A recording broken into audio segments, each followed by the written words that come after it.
नमस्कार साथियों, आप सभी का स्वागत है अपने YouTube चैनल रोजगार क्लासेस 124 में। तो साथियों, जैसा कि आप सभी को पता है, हम जो सफलता सीरीज के माध्यम से जीके एंड जीएस को कवर कर रहे थे, तो आज हम बात करेंगे साथियों उसी सीरीज में practice set number 7, practice set number 6 तक वीडियो अपलोड हो चुके हैं। तो आज हम देखेंगे जो साथियों विभिन्न एग्जाम में जो प्रीवियस ईयर क्वेश्चन पूछे गए हैं उनके बारे में, और साथ ही उनसे जो रिलेटेड क्वेश्चन कौन कौन से बन सकते हैं उन्हें भी देखेंगे। यदि आपको वीडियो अच्छा लगे तो अपने दोस्तों के साथ शेयर कीजिए ताकि इन वीडियो के माध्यम से उन्हें भी हेल्प मिल सके, और चैनल को सब्सक्राइब करना ना भूलिएगा, साथ ही बेल आइकन भी दबाइए जिससे हमारी आने वाली वीडियो आप तक पहुंचती रहे। तो चलिए देर न करते हुए वीडियो स्टार्ट करते हैं।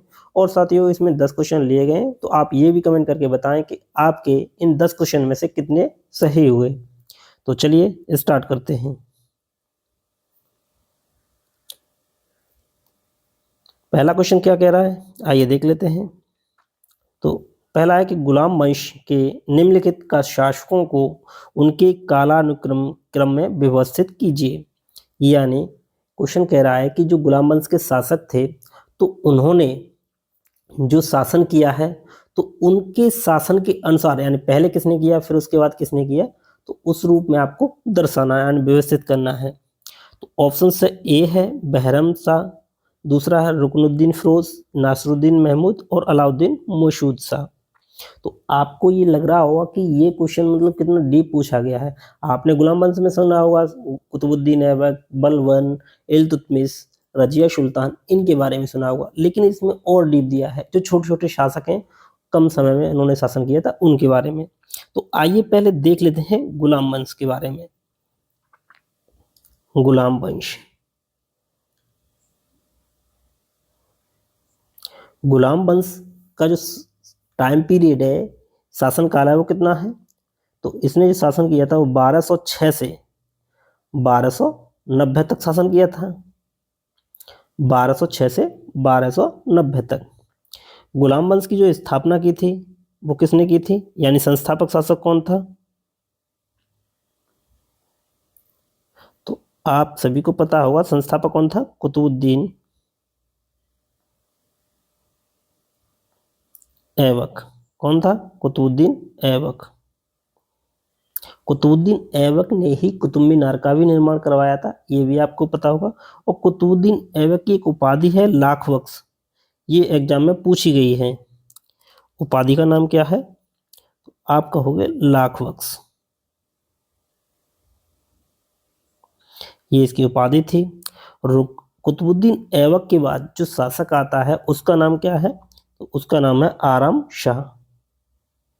क्या नाम है, आराम शाह। तो कुतुबुद्दीन ऐबक का टाइम पीरियड और देख लेते हैं। तो इसने जो शासन किया था 1206 से 1210 तक, और जो आराम शाह ने जो शासन किया था वो किया था 1210 से 1211 तक। उसके बाद जो शासक बनता है वो कौन बनता है, वो आता है साथियों इल्तुतमिश। कौन, इल्तुतमिश। इल्तुतमिश। और इल्तुतमिश का जो शासन काल है वो कितना है, तो आप कहोगे साथियों 1211 से 1236। 1236 के बाद इल्तुतमिश ये कहता है कि जो रजिया सुल्तान है उसको शासक बनाएंगे। लेकिन वहाँ की जो जनता थी उसने किसको शासक बनाया था, तो उसने बनाया था किसको, उससे पहले रजिया सुल्तान से पहले बनाया था रुकनुद्दीन फिरोज को। रुकनुद्दीन फिरोज को।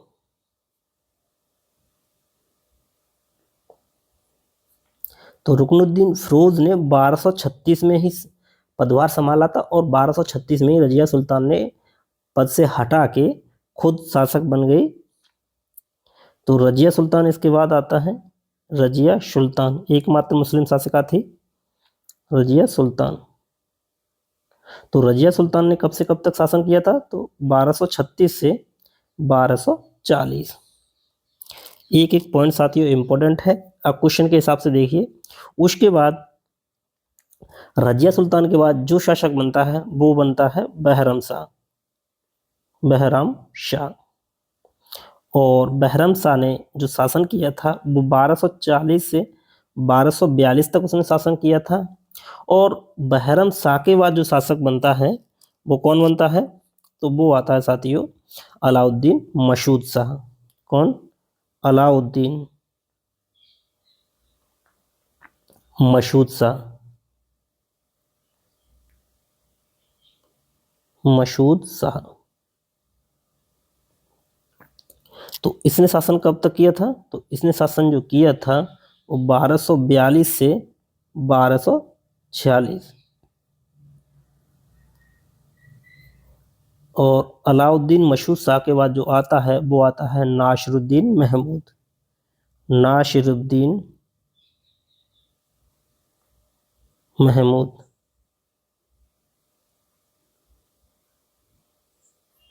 और नासिरुद्दीन महमूद ने शासन किया था 1246 से 1265। और नासिरुद्दीन महमूद के बाद जो शासक बनता है, इंपॉर्टेंट शासक है कौन? गयासुद्दीन बलबन। कौन? गयासुद्दीन बलबन। और गयासुद्दीन बलबन ने 1265 से 1287 तक शासन किया था। और गयासुद्दीन बलबन के बाद जो शासक बना था वो बना था कैकावाद। कौन? कैकावाद। और इसने 1287 से 1290 तक शासन किया। उसके बाद जो आता है वो है गुलाम वंश का अंतिम शासक। कौन? वो है क्यूमर्स या कैमर्स। और ये 1290 में बैठा था। और 1290 में जो है इसकी हत्या करके दूसरा वंश आ गया था। तो ये क्या था? अंतिम शासक था। कौन? तो ये था क्यूमर्स, अंतिम शासक। तो ये साथियों गुलाम वंश के महत्वपूर्ण शासक थे जिन्होंने गुलाम वंश पे जो है शासन किया था। जो संस्थापक यानी उनके जो पदाधिकारी थे ये वो थे। अब देखिए क्वेश्चन कहाँ से स्टार्ट हो रहा है? बहरम शाह है, रुकनुद्दीन फिरोज है, नासिरुद्दीन महमूद है, अलाउद्दीन खिलजी है। तो देखिए बहरम शाह कहाँ है? तो बहरम शाह ये है, रुकनुद्दीन फिरोज ये है, और अलाउद्दीन मशहूद शाह ये है, और नासिरुद्दीन महमूद ये है। ये 4 शासक हैं साथियों। अब 4 शासकों में सबसे पहले कौन आएगा? तो आप कहोगे रुकनुद्दीन फिरोज, यानी पहले नंबर पे जो आएगा वो आएगा रुकनुद्दीन फिरोज। तो पहला ऑप्शन हट जाएगा क्योंकि ये बहरम शाह से स्टार्ट है। दूसरा भी हट जाएगा, ये भी बहरम शाह से स्टार्ट है। और चौथा हट जाएगा, ये नासिरुद्दीन महमूद से स्टार्ट है, यानी सी इसका सही आंसर हो जाएगा, रुकनुद्दीन फिरोज। इंपॉर्टेंट है साथियों, बहुत अच्छा क्वेश्चन है। तो ये गुलाम वंश के शासक हैं, इसका स्क्रीनशॉट ले लीजिए साथियों, पूछा जा सकता है। और ये इसकी एक्सप्लेनेशन है गुलाम वंश के शासकों का जो कालानुक्रम है। रुकनुद्दीन फिरोज जो है 1236 से, यानी 30 अप्रैल 1236 से 19 नवंबर 1236। बहरम शाह 40 से 42 था। और अलाउद्दीन मशहूद शाह जो था वो 1242 से 1246। और नासिरुद्दीन महमूद 1246 से 1266। कहीं कहीं साथियों 65 भी है, कहीं कहीं 66 भी है। चलिए नेक्स्ट क्वेश्चन देखते हैं। नेक्स्ट क्वेश्चन है कि प्रसिद्ध तमिल महाकाव्य मणिमेकलई किसकी रचना है, यानी इसकी रचना किसने की थी? तो ऑप्शन ए है अलिंगो अदिगल। इनकी एक महत्वपूर्ण रचना है, कौन सी है? बहुत सॉरी दोस्तों, बहुत बार पूछी गई है। तो वो है शिल्पादिकारम।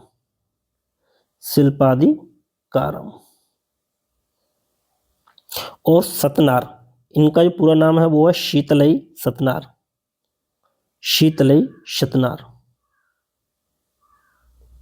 और इनकी जो रचना है वो है मणिमेकलई। क्या है? मणिमेकलई। तो सी इसका सही आंसर है। प्रसिद्ध तमिल महाकाव्य मणिमेकलई की जो रचना है वो शीतलई सतनार द्वारा की गई थी। ये तत्कालीन संगम समाज और राजनीतिक विषय पे जानकारी मिलती है, जिसमें चेर, चोल और पांडे, तो इसमें साथियों ये 3 जो वंश थे इनके बारे में जानकारी मिलती है। कौन कौन? चेर, चोल और पांडे। और साथियों यहाँ से क्वेश्चन और आता है कि ये तीन जो वंश थे इनके जो प्रतीक चिन्ह हैं उनके बारे में। तो चेर का जो प्रतीक चिन्ह था वो क्या था? तो वो था धनुष वाण या धनुष वाण। और चोल का जो प्रतीक चिन्ह था वो क्या था? तो वो था साथियों बाघ, टाइगर यानी बाघ, क्या था? बाघ। और पांड्य का जो था वो था मछली, क्या? मछली। तो इनका जो प्रतीक चिन्ह है, ये प्रतीक चिन्ह से क्वेश्चन पूछा जाता है, चोर और चोल और पांड्य। ठीक है, तो चेर का धनुष्वाण हो जाएगा, चोल का बाघ हो जाएगा, पांड्य का मछली हो जाएगा। ठीक है, चलिए नेक्स्ट क्वेश्चन देख लेते हैं। नेक्स्ट कह रहा है कि भारतीय संविधान का कौन सा अनुच्छेद यह प्रावधान करता है कि राज्य उद्योग के प्रबंधन में श्रमिकों की भागीदारी सुनिश्चित करने के लिए कदम उठाएगा? तो ये साथियों डीपीएसपी से संबंधित क्वेश्चन है। डीपीएसपी राज्य के नीति निर्देशक तत्व, तो ये कहाँ से लिए गए? ये आप सभी को पता है, आयरलैंड से लिए गए।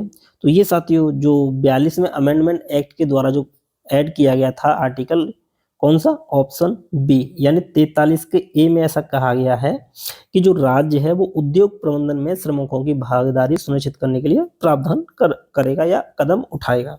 तो यानी बी इसका सही आंसर है। आपको पता है कि जो 42वां अमेंडमेंट एक्ट है 1976 में जो आया था वो बहुत ही महत्वपूर्ण है, और 42वें संविधान संशोधन को ही साथियों मिनी संविधान कहा जाता है। यानी जो 42 जो अमेंडमेंट एक्ट था 1976 में जो पारित हुआ था, तो ये साथियों इसको मिनी संविधान भी बोलते हैं। ये क्वेश्चन पूछा गया है, मिनी संविधान, मिनी संविधान इंपॉर्टेंट है। तो यही साथियों इसका एक्सप्लेनेशन है कि भारतीय संविधान का भाग 4 राज्य निर्देशक तत्व 43 ए में यह प्रावधान का है कि राज्य जो है श्रमिकों की भागीदारी सुनिश्चित करने के लिए कदम उठाएगा। इसको कब जोड़ा गया था? तो 42वें संविधान संशोधन द्वारा 1976 में ऐड किया गया था। तो साथियों आपको क्वेश्चनों का लेवल पता लग रहा होगा, और वीडियो आपको साथ में अच्छा लग रहा हो तो लाइक और शेयर सब्सक्राइब करना ना भूलिएगा। निम्नलिखित में से क्वेश्चन अगला है, निम्नलिखित में से कौन सा आंध्र प्रदेश का प्रख्यात नृत्य और संगीत युग्म जो डांडिया नृत्य के सदृश होता है? यानी आंध्र प्रदेश का कौन सा जो डांस है जो डांडिया नृत्य के सदृश समान होता है? तो वो है साथियों कोलनाल्लू। कौन सा? कोलनाल्लू, यानी बी इसका सही आंसर है, कोलनाल्लू। तो ये एक्सप्लेनेशन आंसर हो जाएगा बी, कोलनाल्लू आंध्र प्रदेश का प्रसिद्ध छड़ी नृत्य है। यह नृत्य गीत, डांस स्टेप्स व बैकग्राउंड म्यूजिक से उन बुरी आत्माओं के बारे में बताया जाता है जो दूसरों की मदद करने वाली आत्माओं को बदल सकती हैं। इस नृत्य को तेलुगु भाषा में कोलट्टम भी कहा जाता है। तो कोलनाल्लू या कोलट्टम, इसको तमिल भाषा में बोला जाता है कोलट्टम। ये साथियों डांडिया नृत्य जो गुजरात में मनाया जाता है उसके सदृश होता है।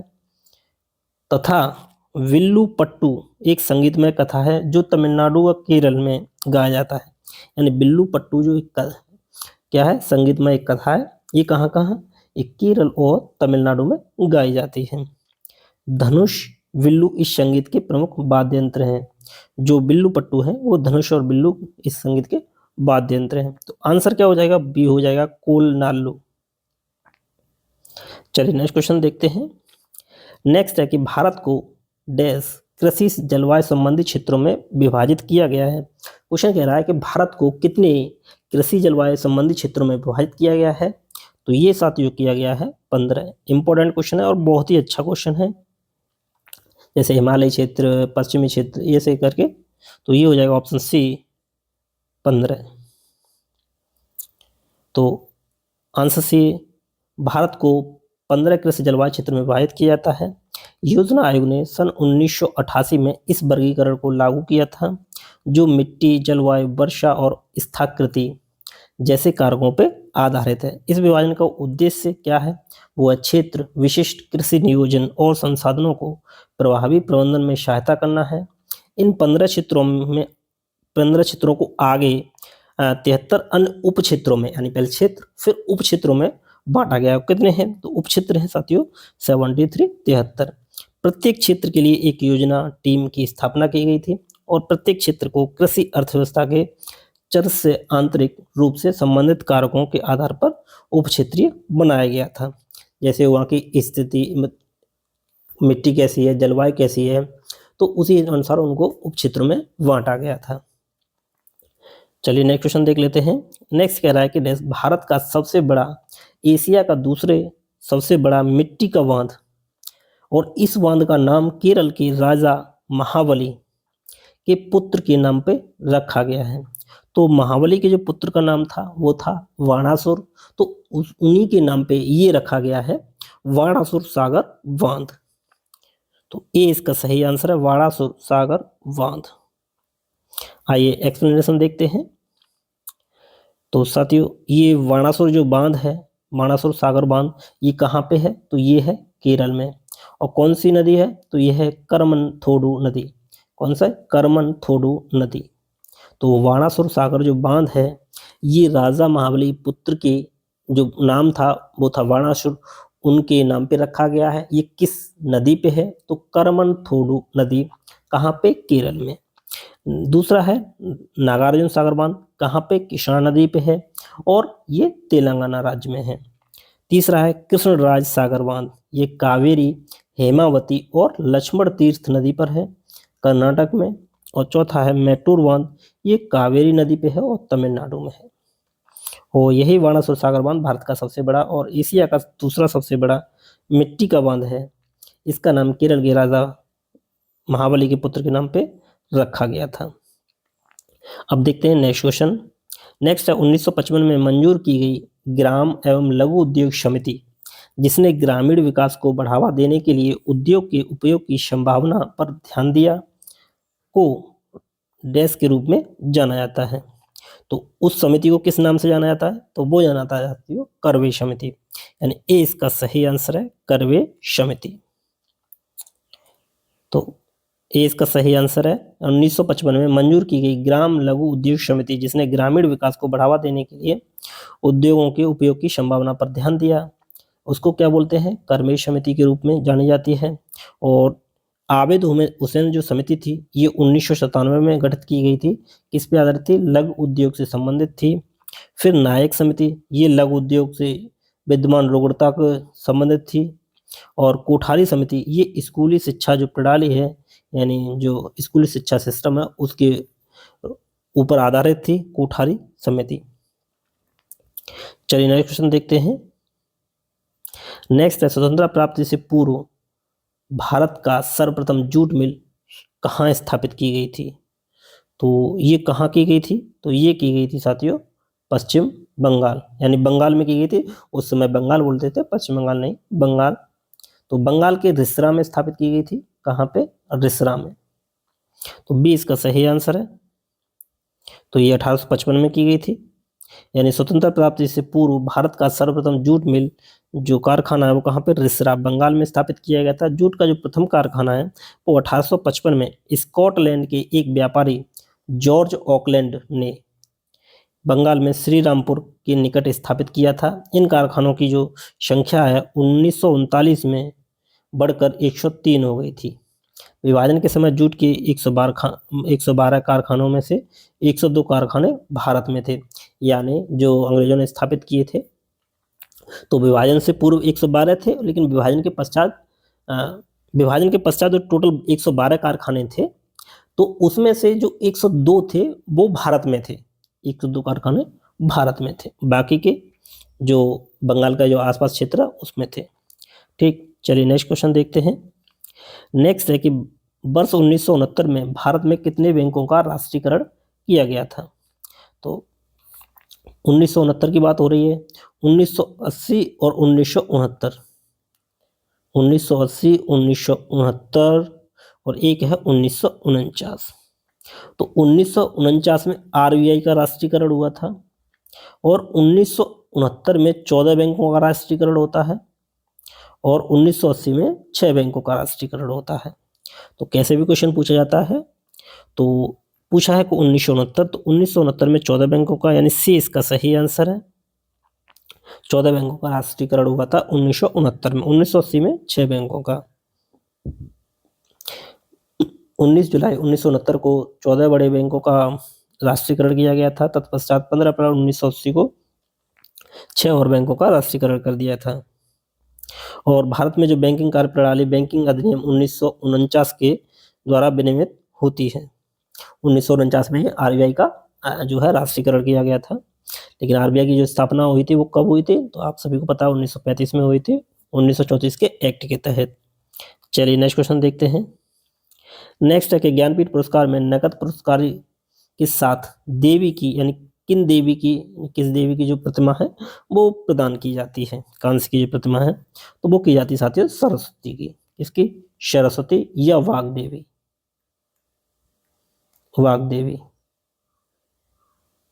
तो ये जो ज्ञानपीठ पुरस्कार है तो साहित्य के क्षेत्र में दिया जाता है, तो साहित्य से संबंधित तो आप सभी को पता है कि सरस्वती जी है, तो दी जाती है सरस्वती जी की। और ज्ञानपीठ पुरस्कार की जो स्थापना है, तो स्थापना की बात करें यानी शुरुआत कब की गई थी, तो ये की गई थी 1961 में। लेकिन पहली बार जो प्रदान किए गए थे, प्रथम बार जो प्रदान किए गए थे वो किए गए थे 1965 में। और 1965 में किन्हें मिला था, तो जी शंकर कुरूप को मिला था। जी शंकर कुरूप। और साथियों जो 59वां जो ज्ञानपीठ पुरस्कार मिला है 2025 का यानी 59th, तो ये किन्हें मिला है, तो ये मिला है विनोद कुमार शुक्ल को। विनोद कुमार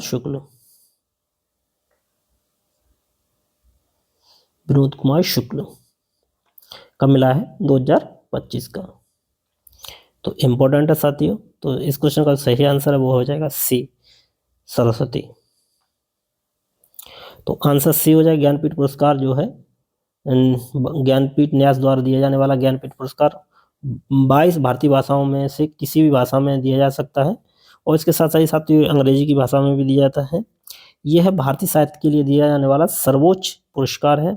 इस पुरस्कार में 11 लाख रुपए, प्रशस्ति पत्र एवं सरस्वती जो वाग्देवी की कांस्य प्रतिमा है प्रदान की जाती है। तो आंसर क्या हो जाएगा, सी। तो साथियों ये इम्पोर्टेंट जो मोस्ट इम्पोर्टेंट क्वेश्चन है 10 क्वेश्चन, तो इसमें से आप ये बताइए कि 10 में से आपके कितने क्वेश्चन सही हुए। सच बताइएगा आपने कितने क्वेश्चन सही किए। और ये क्वेश्चन सभी आए हुए हैं, सबसे इम्पोर्टेंट ये है प्रीवियस ईयर क्वेश्चंस हैं। तो आपको इस वीडियो के माध्यम से ये पता लग गया होगा क्वेश्चन किस लेवल तक पूछे जा सकते हैं। तो साथियों यदि वीडियो आपको वाकई में अच्छा लगे तो वीडियो को लाइक शेयर और सब्सक्राइब करना ना भूलिएगा, क्योंकि एक वीडियो बनाने में साथियों बहुत ही मेहनत लगती है, ये आप सभी को पता होगा। तो चलिए साथियों देर ना करते हुए वीडियो अपना समाप्त करते हैं। यदि कोई आपको बात होती है तो आप कमेंट में पूछ सकते हैं। तो थैंक्स फॉर वॉचिंग।